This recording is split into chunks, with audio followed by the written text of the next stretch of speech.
Hello there, and as usual, I'm Aaron from Last Stand Gamers, and welcome. So today is Thursday, and Thursday means one thing: we've got an exciting new update from the Space Engineers developers. And as you probably saw there, you saw the sun going across the sky, or going across the sort of space, you could say, because there's no sky because we're in space. But I guess that kind of is rather confusing. But moving on from there, you see we're actually in DirectX 11. One of the problems with DirectX 11 for filming purposes, it's really dark and you can't really see too much of the detail. Everything looks nicer, but it doesn't really matter because you can't see it at the moment. But never mind, probably space is a very dark place anyway, and this is rather realistic. Now the sun's coming back up, you can just catch a glance of it there. It's going up behind the asteroid over there. It's going to pop up there. It's just so cool, it's so immersive, and you can set the little scale all the way from 1 minute for a very fast day if you want something like this, for very atmospheric sort of values. You see the sun coming up there, or you can set it to a long full day and you can have a very slow sun going across the sky. It means that people can no longer hide their objects on dark side of asteroids anymore, because the sun will rotate eventually around and bump into them.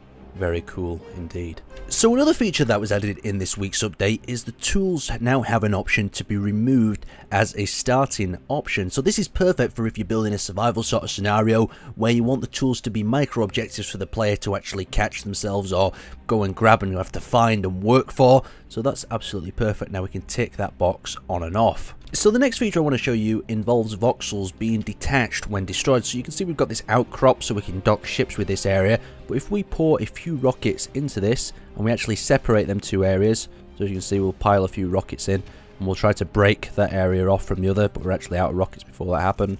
So as you can see, I've separated that area of the hangar from the actual station itself, and it's become a free floating object.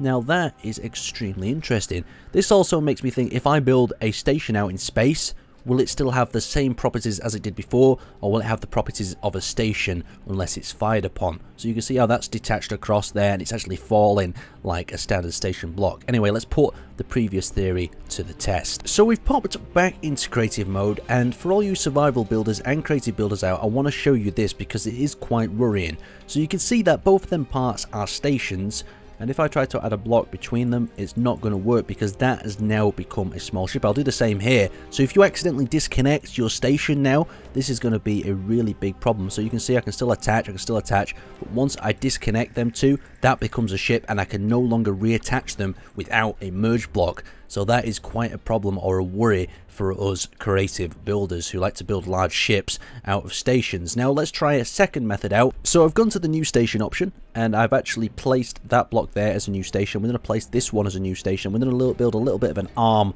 off it as well, so we can actually see how this works. We'll try to nudge into it with the ship to see if they're going to be like free floating objects or they'll remain static like we want them to do. We'll have to see. So we're going to bump into this block here, and you can see it's no longer a station block. Even though I've placed it as a station block, it only remains a station block and a static object if it is connected to the voxel terrain. So you can see these stations are just being pushed out the way. So that is something for you station builders who like to build out into the middle of space. You're now actually building a large sort of ship that can be nudged and moved. So you've got to be really careful when you're doing so. Now the final thing I want to look at in this update is the ability to actually change the transparency of your display. This is extremely useful if you're working on a piston or some sort of system where you can't see through the menu. So it's currently set to default and I can't see here. So if I'm trying to work on a piston behind here, I've got to do a bit of guesswork unless I wire it up to buttons and so on. So let's actually change that. We're going to go to escape and we're going to hit the options, go to game, and then we're going to adjust the UI transparency.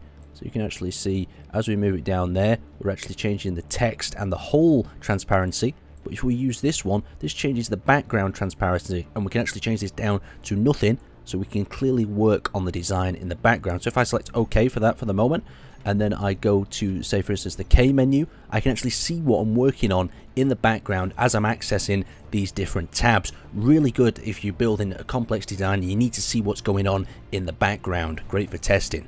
Anyway, I want to wrap this video up, and I really want to know what you guys think of this new voxel building, and how if you've got a station block that's not connected to a voxel, it will simply float away like a ship. Anyway, I'd like to thank you guys for watching, and I'll see you next time.